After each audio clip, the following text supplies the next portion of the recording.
Now. On 105.9 FM and streaming worldwide on the WMAL app. O'Connor and Company.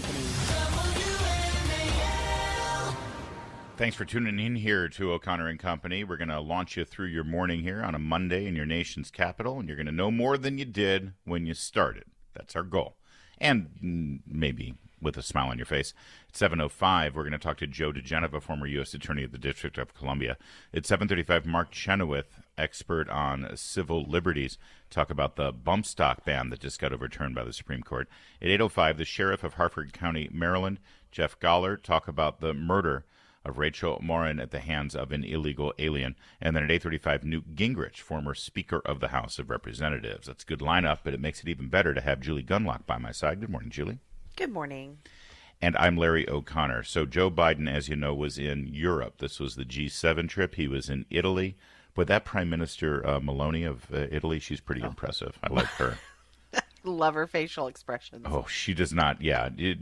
Her expressions as she was meeting with President Macron of France, who is the exact opposite of Prime Minister Meloni. Just absolutely. You could almost say those facial expressions are almost Gunlockian.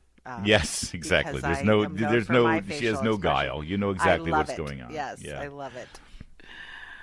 A couple of things happened, though, with Joe Biden there. First, there was that awkward moment where he went up to meet the prime minister and bowed to her, I guess thinking that he was in China or Saudi Arabia, where he likes to bow to the world leaders there. And so he saluted her, too, strangely. I guess he was like constantly as he was meeting her, and she's an attractive young woman from Italy. He was thinking in his head, good God, don't sniff her hair, don't sniff her hair. So he was like trying to come up with busy work, right? Yeah. Don't sniff. So I'm going to bow. I'm going to salute. Then there was that scene when all of the G7 leaders were watching this paratrooping demonstration, and then he got distracted by, I guess, was another paratrooper that was off camera or something, and he started wandering away from the pack. And Prime Minister Meloni, along with Macron, had to like come in, turn him around, shepherd him back to the group. Yeah, and he sort of froze.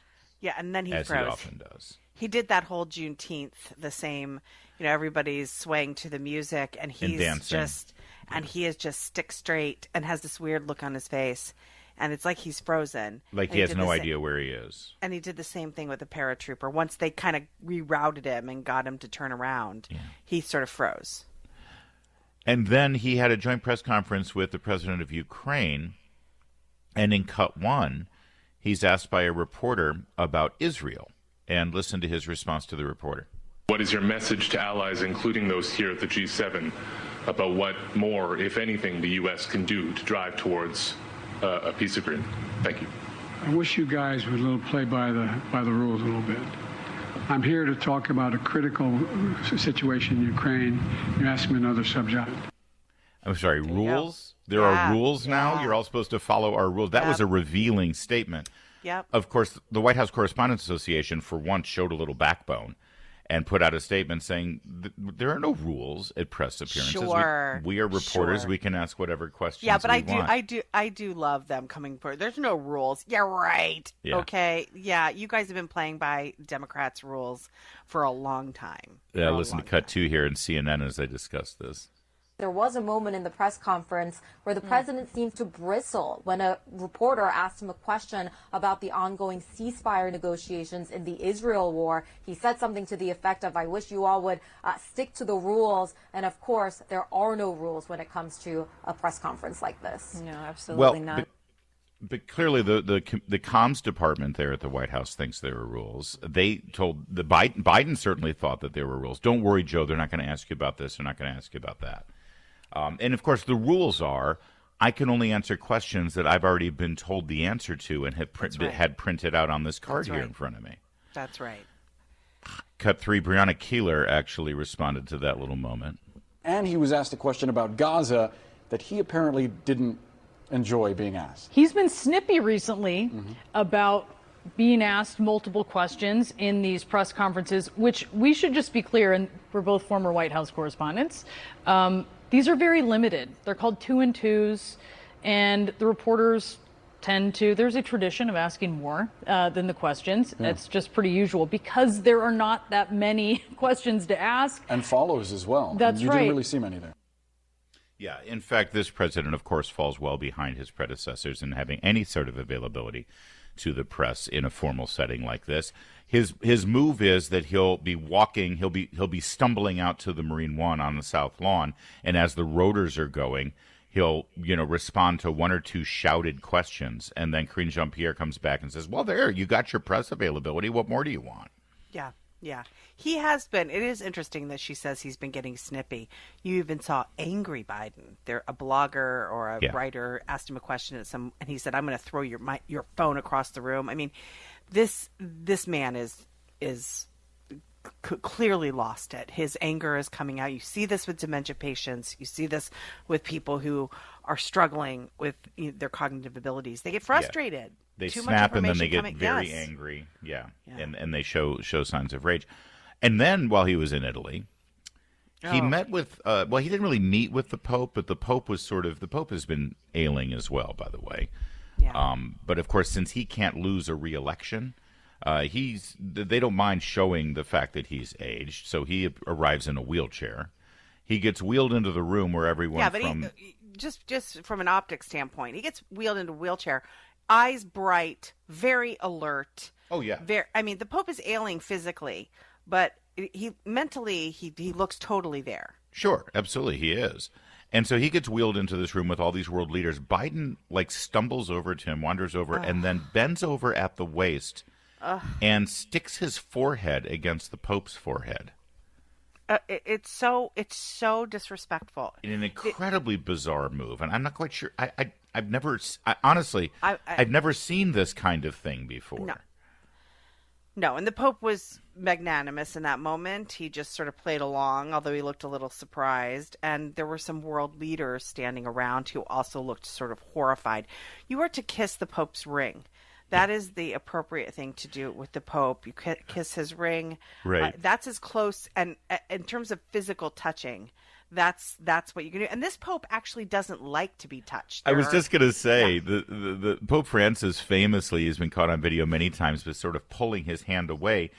He wants the laity to not feel like they have to kiss the ring. Kissing the ring is a centuries-old tradition that does go back to a time of monarchy and empire and such. I think it's still an appropriate sign of respect.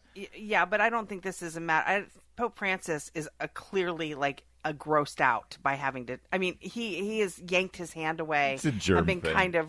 Yes, I know. Look, don't you think at this moment when Biden is drooling over him and sticking his forehead against his, the Pope is like, "Yeah, could we go back to kissing the ring, please?" No, the Pope was like, "Do I have any superpowers to bring lightning at this moment? Because this is the time where I would like to employ a little New York superpowers here." New York Post is being incredibly generous by calling this a forehead-to-forehead hug.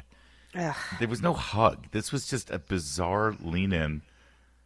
I don't know what to call it, but it's embarrassing. We know Biden has problems with spacing issues. I mean, he's up in people's your face. Personal space. Yes, there's no such thing as personal space when Joe Biden is in the room. It's like it's like that Seinfeld episode, Close Talker, was it? Yeah.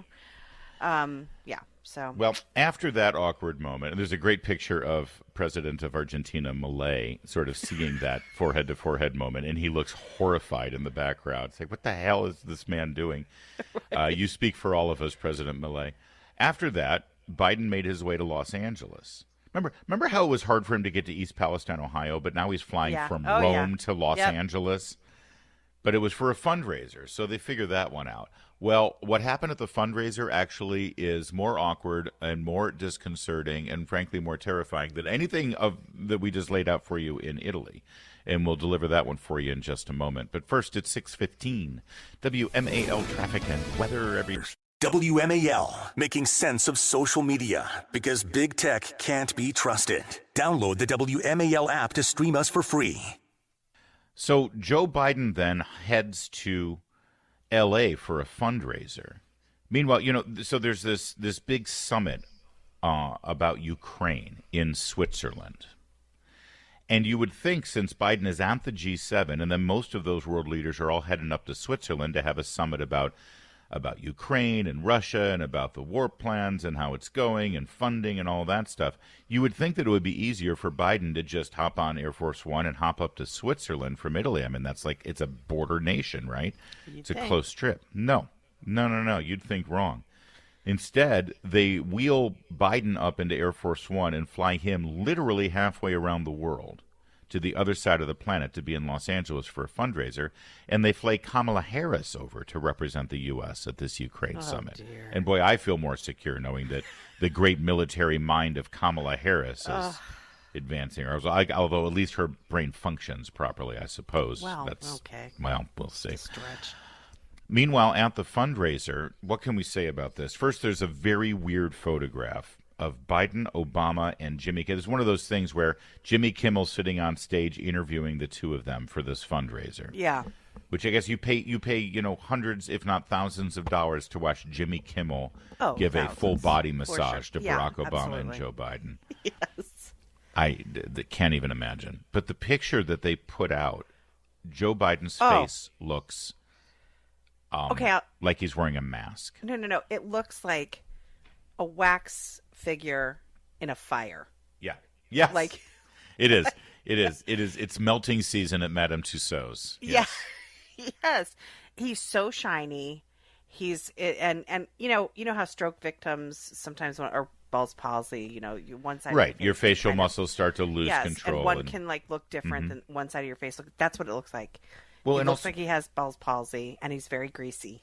I was about to say you're an expert in sort of facial improvement procedures, but I just want to point out you have had none. My God, Larry! No, you haven't had any, but you are very judgy. I'm very judgy. You are very good. We have watched television together, especially TV news, and you're very good at pointing out all of the let's say improvements. Nips and tucks.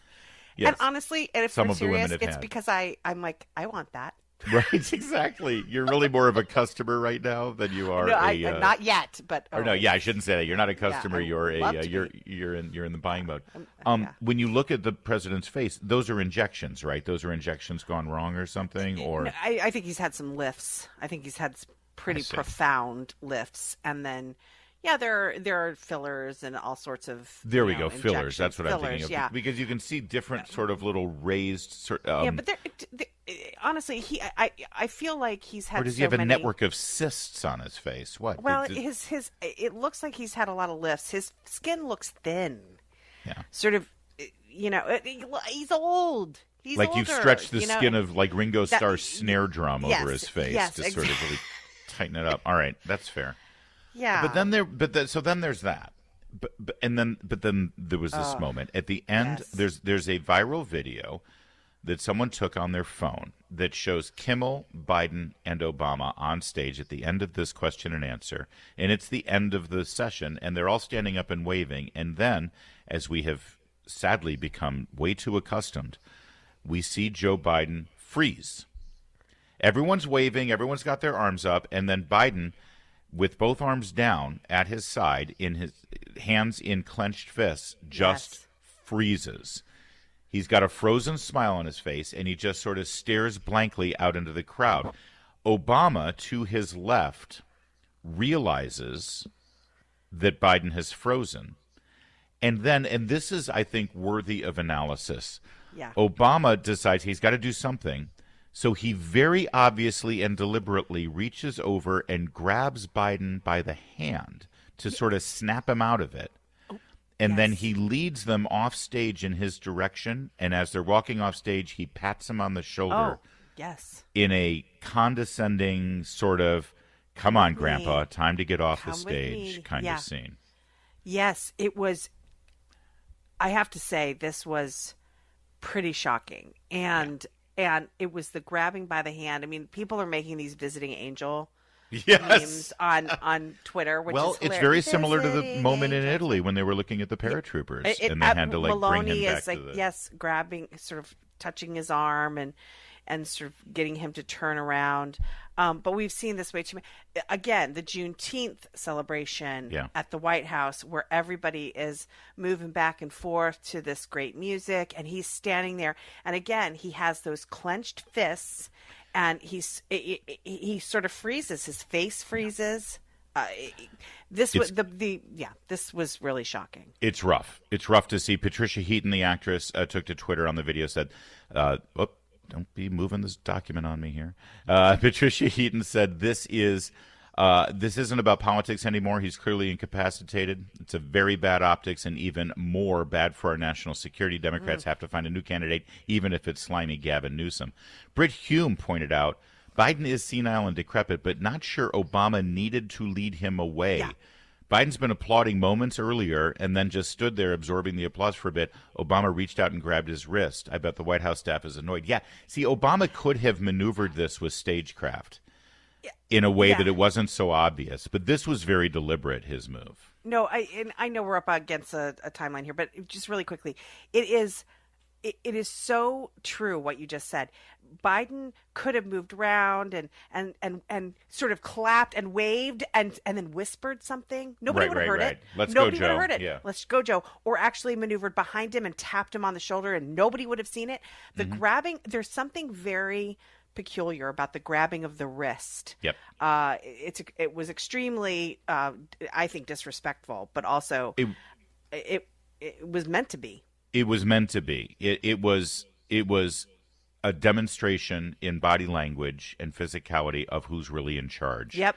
And I think it tells you not only who's been running this White House through his proxies for the last 4 years, but also, quite possibly, it could have been a signal to everybody involved that it's time. It's time to move on here. We'll see. 6:24. Now on 105.9 FM and streaming worldwide on the WMAL app. O'Connor and Company. The time is 6:36. Thanks for tuning in to O'Connor and Company. Coming up at 7:05, Joe DeGenova will join us. At 7:35, Mark Chenoweth, who's been fighting that bump stock ban, and he won in Supreme Court. On 8:05, Hartford Sheriff Jeff Galler is going to join us about this murder of Rachel Moran and the apprehension of the suspect, an El Salvadoran illegal immigrant. We're going to get to that story in a moment, details of it. At 8:35, Newt Gingrich, former Speaker of the House. Larry O'Connor with Julie Gunlock. Julie, good morning. It was 9 years ago yesterday. 9 years ago yesterday, when then television reality star and real estate mogul Donald Trump famously descended a golden escalator at Trump Tower and announced his candidacy for the President of the United States, a day that was roundly mocked and ridiculed by all the smart people in this town and in the media that covers politics in America, or at least many of the people in the media. During his remarks announcing his candidacy, he talked about the fact that he would address the issue of illegal immigration. And you'll remember he said this in those remarks. They're bringing drugs, they're bringing crime, they're rapists, and some, I assume, are good people. Of course, this was the shot heard around the world in Republican politics, as Republican voters had for decades been promised that should they elect a Republican president, that president would get tough on the border, secure the border with a barrier of some sort, a wall, a fence, electronic monitoring, and would deport illegal immigrants who have already broken our laws, and get tough on employers, by the way, for employing illegal aliens. Of course, it never happened for decades. Even when Republicans would show up and get their guy in the White House, somehow, once they got into the White House, they were transformed. Right. So the illegal immigration issue continues to be a major dividing point in this country, with many of us saying, you know what, a border should be secured. And we've seen, of course, the opposite under Joe Biden, which leads us to this weekend. And Sheriff Galler's announcement in Hartford County of the murder of a Maryland woman who was out for a hike and then was assaulted, raped, and murdered. The suspect in custody now is an illegal alien who crossed our border illegally, was able to stay in this country, and then wreak this kind of violent havoc on a mother of 5 here in Maryland. Here's Sheriff Galler at that press conference. As everyone's aware, on August 6, 2023, our peaceful Hartford County community was rocked when the body of Rachel Moran was discovered in an area just about a mile from here, just off the Ma and Pa hiking trail here just outside the town of Bel Air. In addition to the impact to our local Harford County community, Rachel's murder gained national and even international attention. The young mother of 5, whose life was violently taken in a public location, is one of the safest places in the state. It's not supposed to happen, and it shouldn't have happened. In the days and months since Rachel was murdered, Rachel's family and friends, our Harford County community, and the men and women of the Harford County Sheriff's Office, along with all of our allied partners, have worked tirelessly to bring the individual responsible for her death to justice. Our deputies and our partners have worked this case with persistence and passion for Rachel and for her family every day over the past 10 months. And then the sheriff revealed that they had apprehended the suspect and gave details about his identity. Take a listen.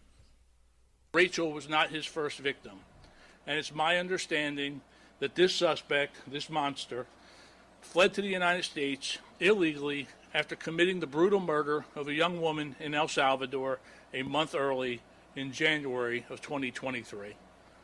Once in our country, and likely emboldened by his anonymity, he brutally attacked a 9-year-old girl and her mother during a home invasion in March of 2023 in Los Angeles.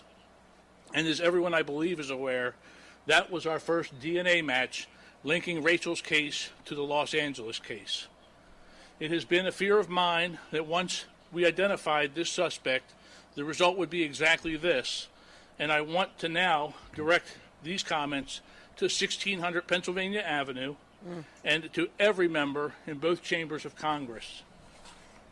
We are 1,800 miles away here in Harford County. We are 1,800 miles away from the southern border, and the American citizens are not safe because of failed immigration policies.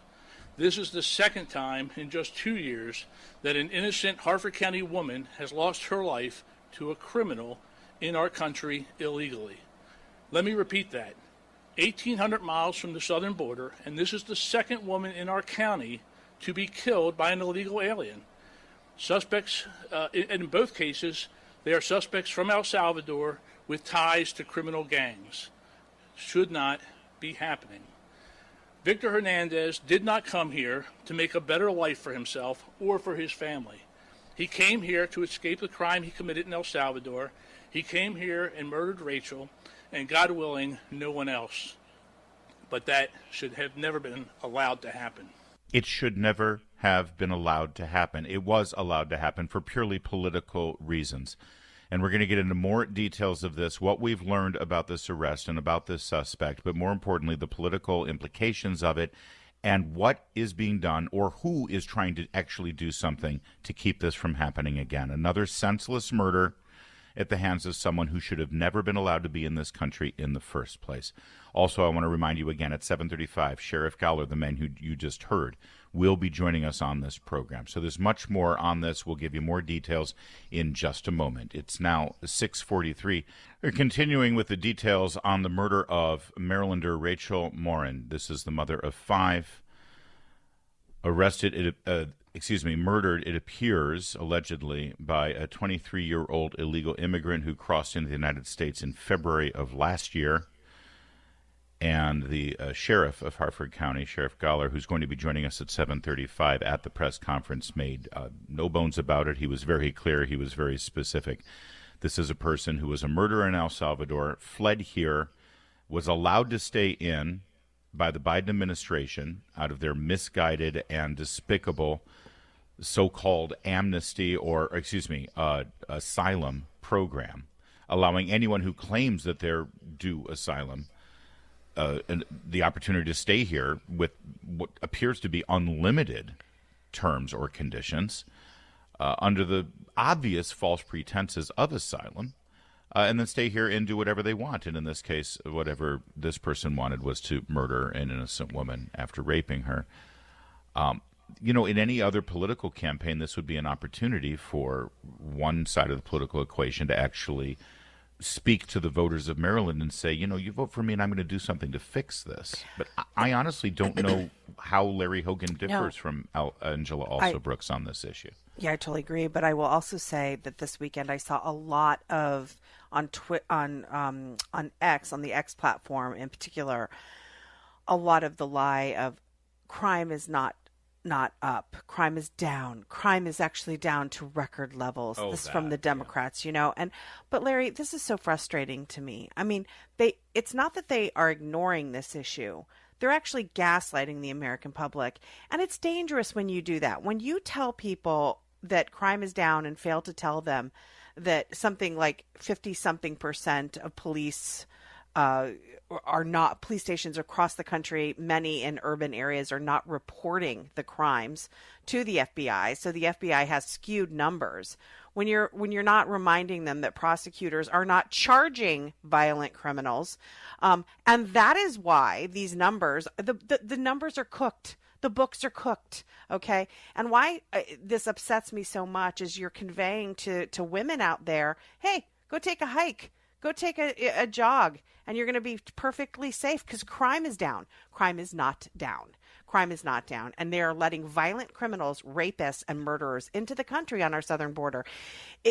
It's just hard for me to see this kind of narrative from Democrats out there that crime is down, and there are thousands of women who buy it and are not taking precautions in a crime-ridden community. This is very dangerous for women. Well, this crime in particular is directly linked to the border security problems that the administration has brought in. It's an illegal immigrant who should have never been in the country. There are plenty of people here legally who are causing violent crimes as well, but for some reason it bites even harder. It hurts even more. It enrages even further when you find out that this could have been avoided if we had just gone through the simple process of keeping our borders secure and deporting those who shouldn't be here. We're going to speak with the sheriff of Harford County coming up about this crime and about the larger implications of the Biden administration's lax border security